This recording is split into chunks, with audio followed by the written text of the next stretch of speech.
عبد القادر جيلاني الله ونحرسته شيخ عالم الرباني يبوها انت انو ان ka aqaano isagoo yar agoon buu ahaa hooyadii baa korsatay dadna markaa bay lacag fiican intay jeebada ugu riday safar magaalada u socda bay ku dartay ku tiri orodoo magaalada gal oo masaajida gal oo cilm alxalaqaadka culimada cilmiga baraysa orodoo cilmiga culimada ka soo baro safarka raac bay ku tiri safarkii uu la socday ayaa niman mooriyaana ayaa dhexda u galay baa la yidhi waa habeen madow oo gurcuda dadkii markay arkeen tuugtii inay gacanta ugu dhaceen qof walba wuxuu haystay buu markaa qarsanayaa yarkii yaraa ninkii u horreeyay tuugay qabtay baa weydiiyo ku yidhi waryaa wiilkan yaroo adigu maxaad wadataa waxa lii wuxuu lacag watay buu bannaanka soo dhigu sheegay baa la yidhi markaasuu yaabay lacag intaa leeg baad wadataa ha aaway waaba tan uu ka qaaday wuxuu ka naxay markaa wuxuu maxaad ka dhigaysaa lacagtan hooyadayba ay soo siiso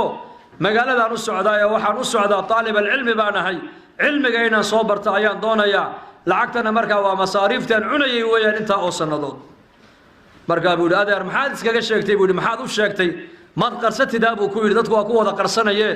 wuxuu hooyadayba igu tiri waliga been ha sheegin hadaad beenalow aad noqotaa ilaahayna uu ku nicib bini aadamkuna way ku nacayaan ajiib gacanta intuu qabtay ayuu u geeyay baa leeyay ninkii dhanaaye tuugta ugu sareeyay bal ilmaha yar wuxuu leeyahay dhageyso lacagta inta laagna u wataa oo muxuu yiri lacagta inta laag buu wataa uu sheegay maxaad u sheegtay baa ku niri wuxuu yiri hooyay igu tiri been ha sheegin hadaad been la noqotaa dadkuna way ku nacayaan ilaahayna uu ku nici waana run been alaha ilaahay baa nacab been alaha dadko dhan baa nacab iska daa muslimiinta been alaha gaalada nacab ki tuugta ugu weynaa uu ooyay baa leeyahay sida ilmo yarba u baroortay markaas lagu soo ururay maxaad la ooyday wuxuu yiri hooyaday haday asaga hooyadii kala la mid noqon lahayd aniguna tuug ma noqdeen buu yiri ee aniga tarbiyadii hore iga xumaatay waxa halka aan ka fahmayaa yarka hooyadii waa murabbiyad ilmaha yar hadalkii hooyadii buu fuliyay wuxuu hayso dhanbu banaanka inoo keenay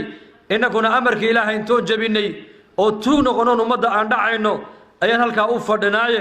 waxa iga ballana maanta laga bilaabo ciidanba dhici maayo yarka lacagtiisana u celiya dadkana sii daaya anaguna masjidkan galay waan toobadkeena salaamo buu halkii buu kaga dhaqaaqay ninkii tarbiyada hooyadu waxbay badishay ogow hooyoy hadaad hagaagtidna ubadka inoo hagaagi ubadkuna waa mustaqbalka diineed mustaqbalka dadeed mustaqbalka dalkeena weeyaan haday noo hagaagaan ubadku waxa ka dhigan tahay dalka ay noo hagaagay